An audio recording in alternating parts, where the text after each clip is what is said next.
All right, guys, I'm gonna go over some of the new rules that I have that we need to put in effect now. I haven't been able to address these things. I've been very busy lately, and I appreciate you guys, all of you. I appreciate all you guys' patience, especially with the stuff in the middle of the warehouse gym, the CrossFit class. Mike, I appreciate you guys being patient with us getting that stuff out of the way. Kristen, your stroller fitness class, I appreciate it. Everybody who runs classes out there, I appreciate you guys being patient with us getting that stuff out of the way. These are things that I've been seeing that have been bothering me that we have to address. So I don't want any of you guys to take it personal. I do want you to feel you can reach out to me and give me ideas personally reach out on how we can make this better, but we have to put some rules into place because I'm not big. I'm not going to micromanage. I expect you to manage yourself, but there has to be some guidelines in here. Just number one, it's basically if the owners do it, it does not mean that you can do it. You might see me and my brother do something in here. That doesn't automatically give you the permission to just be able to do whatever we're doing. You know, I'm in the middle of a transition phase, trying to transition out of training. It's just gotten too hectic with trying to be a business owner and actually train clients. And some of the things like being unprofessional is just being on your phone while you're training. Some of you guys I see are really great about never being on it. Some of you guys I kind of see are, and it's one thing if you're using it as a tool to, you know, tool for your programming or you're keeping your progress of your client. That's perfectly fine. Just make sure that your client knows that. You know, I've had people who've told me they've hired us and they've told me in the past that they fired clients because their client was on the phone and they got hurt doing an exercise or something. So let's just be mindful of that. And it's just not that, but just remember, if you see like the owner doing something, it doesn't necessarily just mean, oh, I can do it because Justin did it, or I can do it because JP did it. It doesn't work like that. Number two, guys, no kids inside the facility. Period, guys. Safety's first. Keep the kids safe. And I'm not just saying this to be mean, but I'm telling you this from my personal experience of my 3-year-old losing 2 teeth inside of this gym.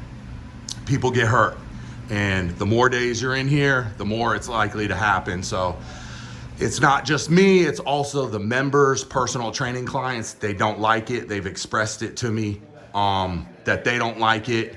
It's just unsafe. It's one thing if you're around like a bunch of machines, even that could be unsafe. A machine could break. So guys, you know, and I'm speaking on like little kids, they just don't need to be inside the facility at all. Number three, especially while you can't work out while you have your kid, like it's just, you can't do it. Number three, employees, family members can train at a 50% discount starting March 1st. I can no longer afford to just let your family members train for free. You know, it just can't happen. Now, if you have a family member come in from out of town, that's different. Or if they're coming in every once in a while, I'm not gonna charge you. It's not like that. But if your family member's coming in here every day or a few times a week, 50% discount is more than fair. I wanna put this in effect starting on March 1. Number 4, trainers, build your business by a post a day on social media or Instagram. I'm not gonna baby you on this, but I'm just gonna tell you, like, if you don't like to post about what you do for a living, start up a Facebook page, start up an Instagram page that's separate from your personal page.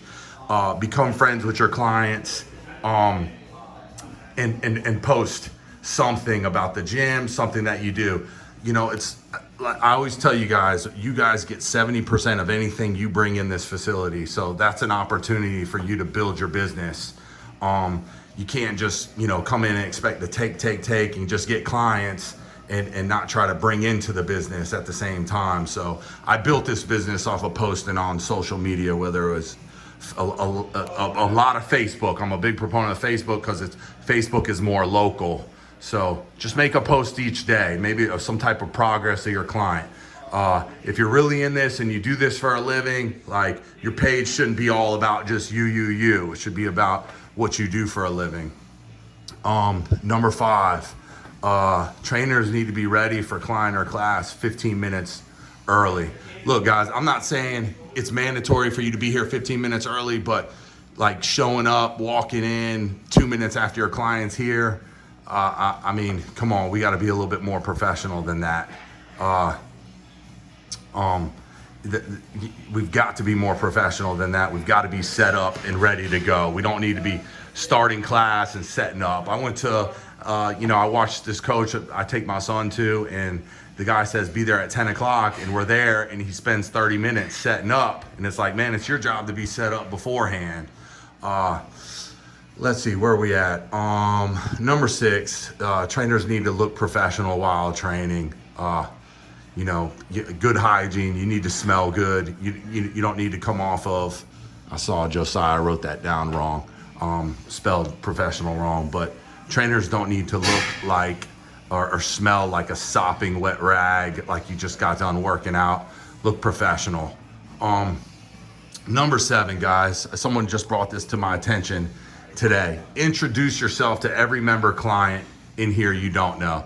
If you're in here personal training your client and there's another client that comes in, introduce yourself to them. Make people feel this is a family-oriented place. Make people feel welcome. Another thing is, if you're coaching a group, and this was brought to my attention this morning, someone was coaching a group, they don't know the members in it, introduce yourself to them. Shake their hand, ask them, who you are, and tell them about who you are. That's very, very important. These are all things, guys, that people are giving me feedback on that we need to fix now. And this is just the beginning. I'm gonna slowly add on to these things, and I want you guys' cooperation on reaching out to me as far as little things that we can do to make the facility better. Again, I don't wanna micromanage you, but if you can't follow the rules, I'm gonna have to let you go. It's just getting to that point where we're starting to get real busy inside. Hoping the new facility will help us relieve some of that pressure of being bottled up inside here, but we just don't have room for a lot of the stuff that's going on, and I want to get this stuff out the way now. Appreciate you guys. M3 love.